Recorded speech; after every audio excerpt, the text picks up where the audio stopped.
Hello, samurai and sweet-ass kick-flipping ninjas. My name is Sebius, and what's the deal with Hanzo and Genji? Originally, I'd planned to tackle each of them individually in turn, but the more I looked at them and the more I thought about them, the more I realized that kind of wouldn't really make sense. That in a lot of ways, Hanzo and Genji aren't so much individual character designs as they are a single character design split across two people. At least, that is my reading. And before we get into that, though, there's a little bit of a disclaimer I'm going to have to put up front here. Over the course of this video, we're going to be talking a lot about Japanese history, Japanese cultural history, and Japanese pop culture, and I am not an expert in any of those subjects. That's kind of important to recognize. So, if, I'm going to be generalizing some stuff, I'm going to be oversimplifying some stuff for the purposes of making a point, but if you catch some mistake that I made, or if you happen to know more than I do about a certain subject, or if you feel like you have something to add to the interpretation or something to contradict me on, I encourage you to go into the comments and do so. Like, just let me know if you have some information that I don't have. Please go down there and put it down there, and I'll try and highlight it and pin it and stuff like that. So with that out of the way, let's talk about Hanzo and Genji.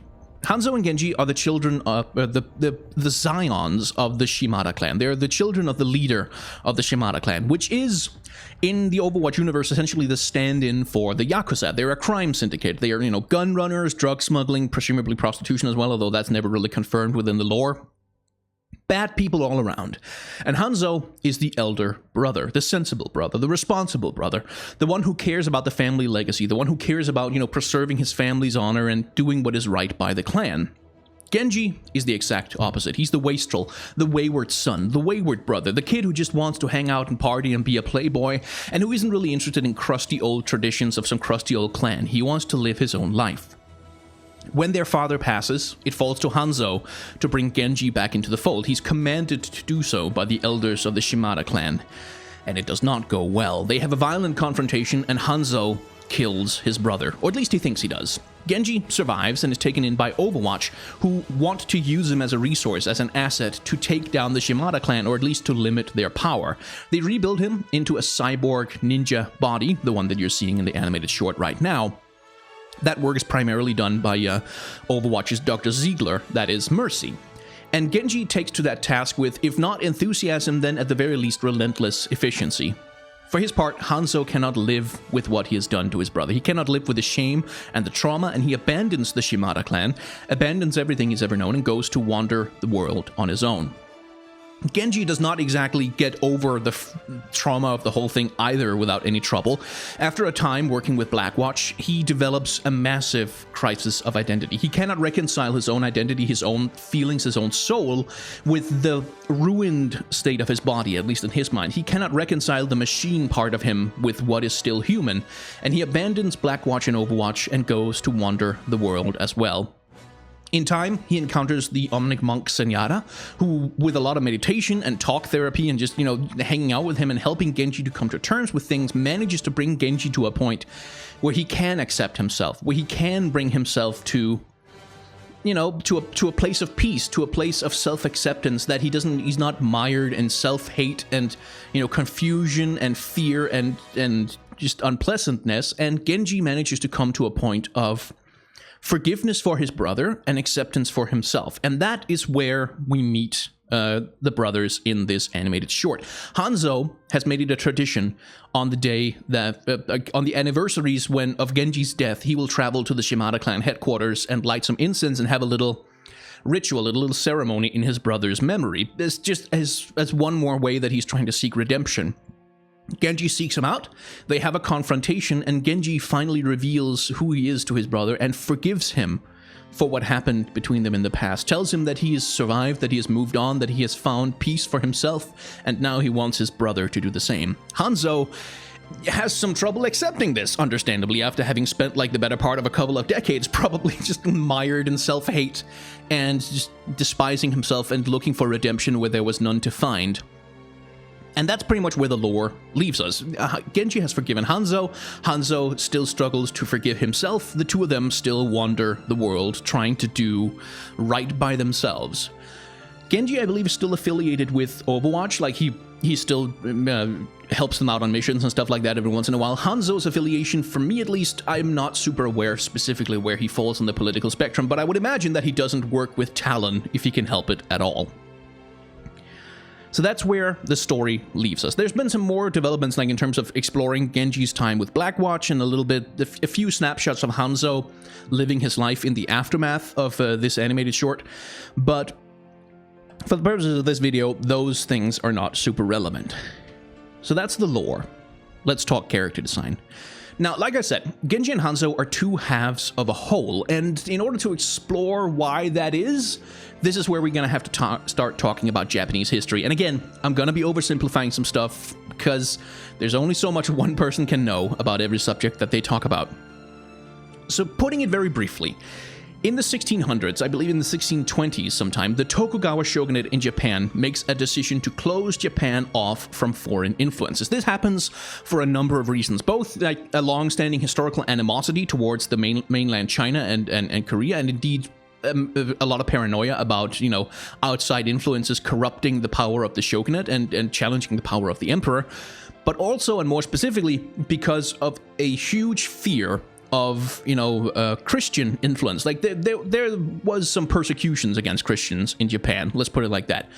The upshot of all of it is that Japan closes itself almost completely off to foreign influence, off to foreign trade, and becomes kind of stuck in a time warp. Like in a little pocket of time, Japan remains as a pretty much feudal society well up into the 1800s, when the United States, doing what the United States does best, arrives with some gunboats and forces Japan to open its borders. Like, they arrive with technology that was essentially 200 years in the future from anything that was available to the Japanese power structure, and so the Japanese power structure collapses. We get what's called the Meiji Restoration, when the shogunate is abolished and the emperor is restored to nominal power over the country. And Japan undergoes a rapid and absolutely massive modernization process, doing within the span of a few decades what other countries took hundreds of years to accomplish. And this leaves Japan, or rather this event, this series of events, is kind of, as far as I understand, talked about in modern Japanese studies as sort of the moment when Japan experienced its first great split between tradition and modernity, like a society that is kind of trapped between both having a tremendous reverence for its past, a tremendous reverence for its traditions, but also an absolutely relentless drive towards the modern, towards the new, towards, you know, abandoning old traditions and figuring out what's next for the country. And this is embodied in Hanzo and Genji. Now, Hanzo here, as we talk about, he's the responsible brother, he's, you know, the sensible brother, the one who cares about tradition, the one who cares about doing right by his family. And this very much comes across in his character design, because he's dressed in... I mean, again, here's where the limits to my knowledge reveal themselves. I don't know if this is a kimono, I don't think it is, but it's certainly a type of clothing that's patterned very closely around, you know, traditional Japanese fashions. And Hanzo, essentially, he's dressed as a samurai. That's really what's going on here. And he's dressed as a samurai in more ways than one. Hanzo is an archer. He uses a bow. And for most people, in terms of the popular cultural perception of what the samurai were, when we think of the weapon of the samurai, we think of the sword, of course. But for most of Japanese history, and for most of samurai history, the sword wasn't the primary iconic weapon of the samurai class. The bow was the primary weapon. That was the one that was considered the noble weapon, the noble pursuit. The one that, at least ideally, most samurai were supposed to dedicate their lives to and master. Of course, they had swords, they used swords, but the prominence of the sword as the soul of the samurai is very much a later invention. As far as I know, the term Bushido didn't really come into general use until sometime in the 1630s, like after the country has been closed, after the Tokugawa shogunate takes complete power over the country and declares in no uncertain terms that there will be no more wars. And indeed, for a very long time in Japan, there are no more wars, and so the martial tradition of the samurai begins to decline a little bit, because like there's not a lot of wars to fight, there's not a lot of people who need to, you know, train in warfare, and samurai start to find other ways to, you know, maintain themselves and maintain their lifestyles, and a lot of them end up becoming what is essentially merchants and bureaucrats. And as part of that process, there's a lot of cultural backlash against that idea, because as samurai start to abandon the martial tradition that has typically been understood as the foundation of who they are as a people, we get a number of writers and a number of scholars and intellectuals starting to argue against this decline of samurai tradition. And this is where the term Bushido begins to come into use, this idea that the samurai have a certain way, a certain code of honor that's supposed to define their lives. This has not been talked about in previous times, but it's a kind of post hoc rationalization of samurai history. Anyway, that's kind of a little bit besides the point, but the point I'm trying to get at is that the idea of the sword as the soul of the samurai, the idea of Bushido as the way of the samurai and stuff like that, a lot of that is later inventions that weren't really part of samurai history for most of the time that the samurai existed as a class. So Hanzo, in more ways than just he has a sort of traditional outfit, by carrying the bow around and representing that version of the samurai, he also... He really truly represents the traditional image of the samurai, traditional from before the time of writing about Bushido, before the time of the sword as the soul of the samurai. Hanzo harkens back to the past in every way possible in this character design. And of course, there's also some other stuff going on. First of all, he's got tattoos on, and again, generalizing very broadly, in Japanese culture, certainly modern culture, tattoos tend to be a sign of the Yakuza. Like, they tend to be a sign that you are associated with some kind of organized crime. And this is certainly true for Hanzo, who, in a very literal sense, is associated with organized crime. The tattoos, of course, also serve the function of doing the whole dragon motif and, Ryuga wagateke wo kurau and so on. But in this instance, in terms of his character design, it associates him with the Japanese underworld. And it also associates, like, the Yakuza themselves are also relentlessly traditional. Like, there's a whole school of Japanese pop culture that's dedicated to dealing with the traditionalism of the Yakuza versus, the drive towards modernization in terms of how you handle organized crime. And so in representing the idea of the Yakuza, again, we see this split between traditionalism and the drive towards the modern. Finally, Hanzo also carries on his side, we can't see it here, but he carries on his side a little drinking flask, a little jug that looks like it might contain some sort of drink, presumably alcohol. This, alongside the idea of having one arm exposed through the outfit, these are visual signifiers that are, at least as far as I'm aware, in Japanese pop culture most closely associated with the idea of a ronin, that is, a masterless samurai, a wanderer, a mercenary in a lot of ways, or indeed highway bandits. So this too is something that's supposed to tie him very closely to traditional Japanese culture, to traditional ideas of what the samurai were, what samurai culture was like, what samurai behavior was like, and what the reality of the samurai life was like.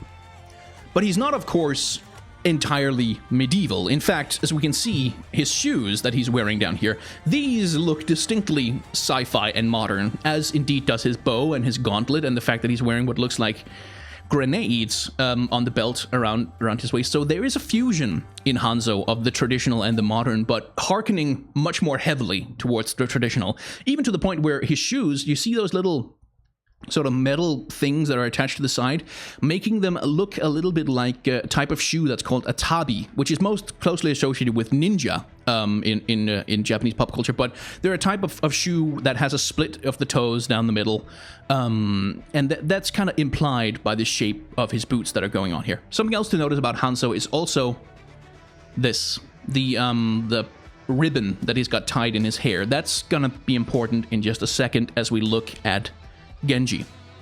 Genji too has a ribbon tied in his hair. It's a slightly different one, but this to me is the most distinctive visual signifier of the connection between the two brothers. They both have this ribbon flowing from their head, where Hanzo has a ribbon with a traditional Japanese decorative pattern on it, where Genji's is much more nondescript. But in terms of visual connections between the two brothers, that to me is the most obvious one, outside of the fact that they're both heavily inspired by Japanese culture and Japanese history.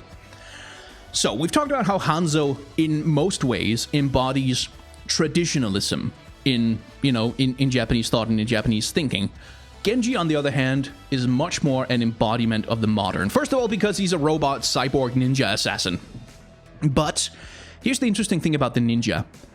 They aren't real. Well, okay, that's again a gross oversimplification, but in modern scholarship about Japanese history, the ninja as we understand them in pop culture aren't really considered a real thing. Like the whole idea that there were ninja clans running around and inhabiting Japan, you know, for hundreds and hundreds of years alongside the samurai, and they were the social class that all the assassins inhabited, and they had this special martial arts that was only available to the ninjas and stuff. That in general is considered not true at all. At least insofar as scholarship goes, the ninja seen the first mention that has been able to be found of the word ninja as a distinct thing is from 1914, which is well after, you know, during the First World War, essentially. And also during the time of the Meiji Restoration, the ninja kind of sprung out of whole cloth almost. Like in terms of their place in pop culture, they pretty much emerged in the 1950s and 60s in the aftermath of World War II, where the samurai were banned by occupation authorities. Like you were not allowed to do stories about the samurai because that was seen as encouraging Japan towards militarism. And so a lot of pop culture found another outlet, another hero to hearken towards. Especially leftist writers and Marxist writers started writing instead about a heretofore unknown underclass of assassin people made up of people from the ordinary folk taking up arms against their samurai overlords and trying to restore some kind of you know, communist equality to the world, the ninja. And they were pretty much, in terms of how we know them in popular culture today, the ninja are a tremendously modern invention. They emerged in potboiler novels and pop culture in the 1950s and 60s, and since then have had a massive dominance over the way in which we think about Japanese pop culture. Like, and I'm not just talking about Naruto, I'm talking about in general, and also the ways that the Japanese themselves think about their own pop culture. The ninja are tremendously important, but before the 1960s, and even like way back into the even in the 1800s, they weren't really a thing. They didn't really exist. Now, let's be clear.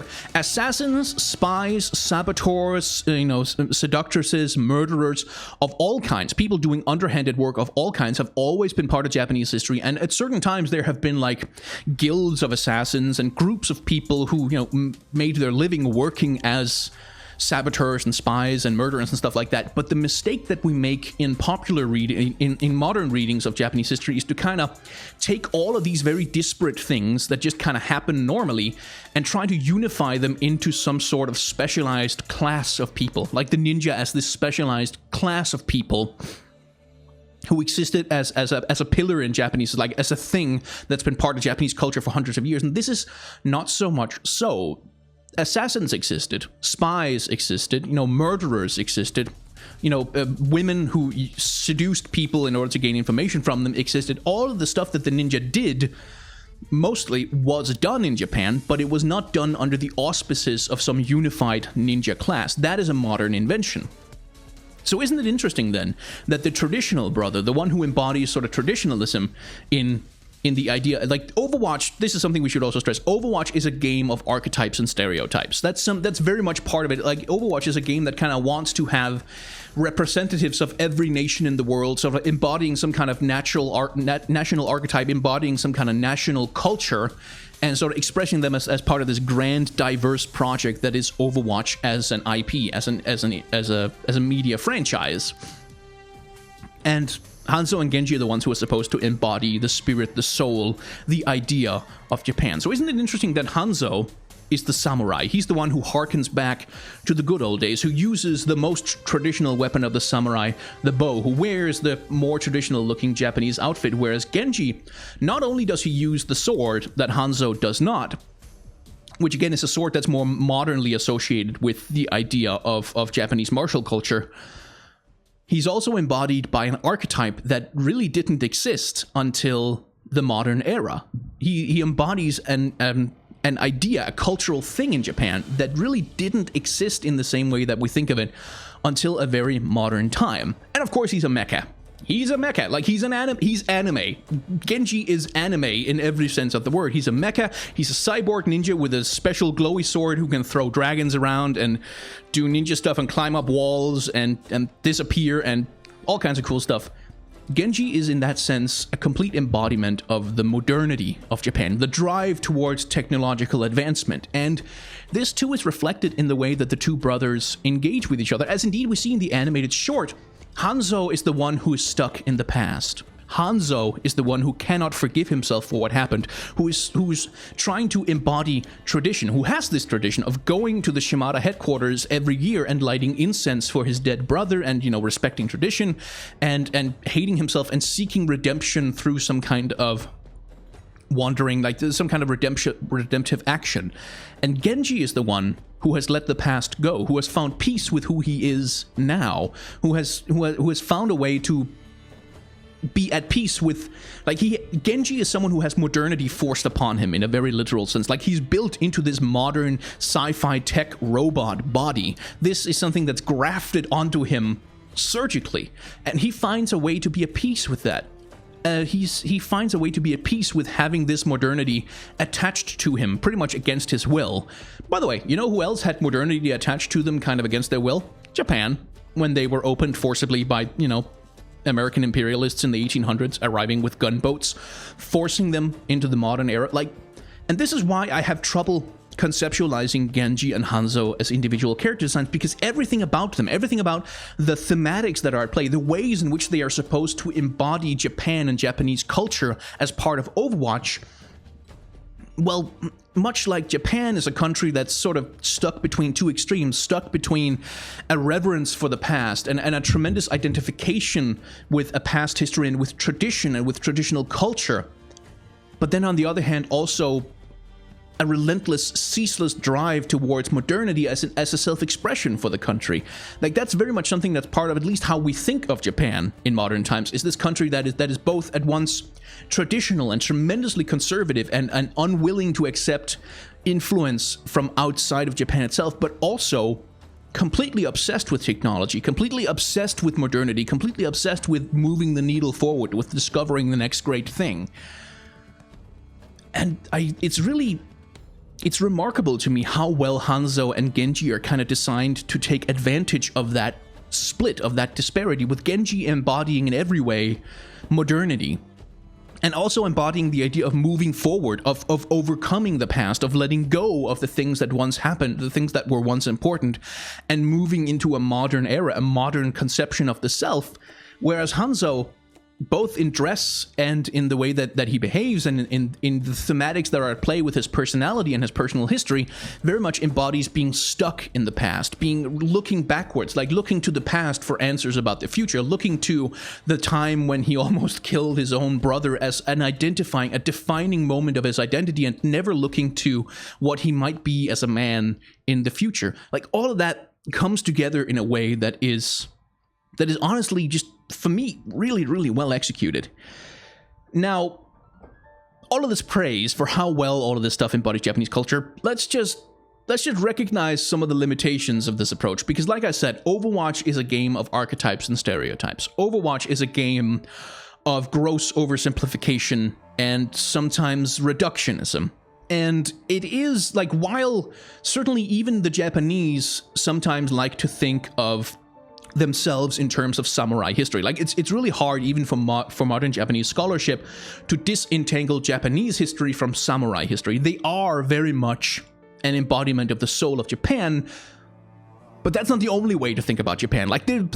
Other stuff has happened in their history. Other things have been important to Japanese history. There are other aspects of Japanese culture that aren't exclusively embodied in their martial traditions or in their modern pop cultural traditions. There are other ways to think about the country. It contains multitudes. It contains, another way to conceptualize Japan would be to have a spiritual character, a character like Senyata might almost have been more appropriate for Japan, because Japan is one of the few countries in the world that retains its original indigenous religion, Shinto, which is not a religion exactly in the same way that we think of stuff like monotheistic religions in the West, but which has retained that original faith culture, which is also such an incredibly important part of Japan, and that is really not on display with either Hanzo and Genji. That whole aspect of Japan is very much ignored by these two characters. It's really not part of how they're designed, at least not as far as I can see. Once again, if you know more about the subject than me, feel free to correct me in the comments, but as far as I can tell,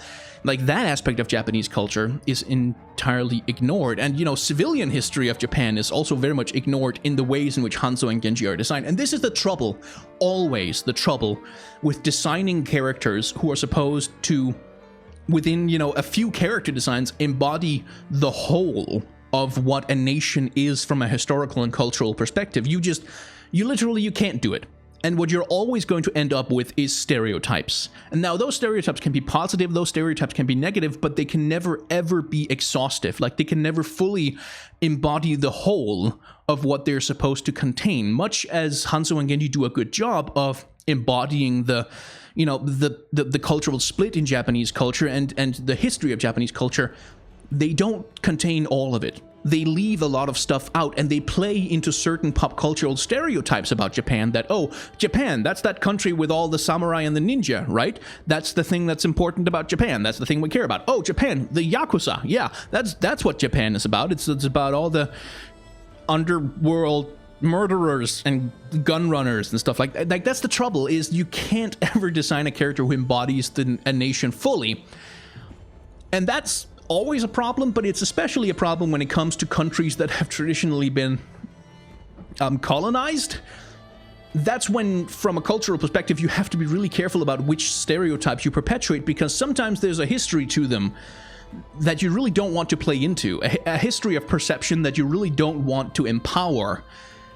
And this idea that Japan is just all about the samurai, is all about the martial tradition, that's a history that can be a little bit dangerous to appeal to, because that's exactly the same history that was appealed to when Japan entered World War II on the side of the Axis powers. Like, they also very much appealed to an idea of Japan as a martial nation, like led by samurai warriors in the service of their mighty emperor, whose destiny it is to go out and have dominion over the world. In terms of the political discourse at the time, that was very much part of the propaganda and the rationalization. So when you play into these stereotypes, you have to be a little bit careful about it. Now, I should stress that I'm not saying that this is what Hanzo and Genji do. Overwatch itself is in a lot of ways very explicitly an anti-imperialist, an anti-colonialist video game in a lot of its expressions. So that's not what I'm saying is happening here. It's just as a general note, when you are designing characters, if you want to learn something from Hanzo and Genji as character designs, that's one of the considerations to keep in mind, is to be very careful about which aspects of a culture, which aspects of a nation that you know, lionize in your characters, which aspect you demonize in your characters, because there's a grander context out there. There's a lot of stuff that you can never quite account for. So, you know, be careful. Think critically about the designs that you create, lest you perpetuate some unfortunate stereotypes that have connotations that you don't fully understand.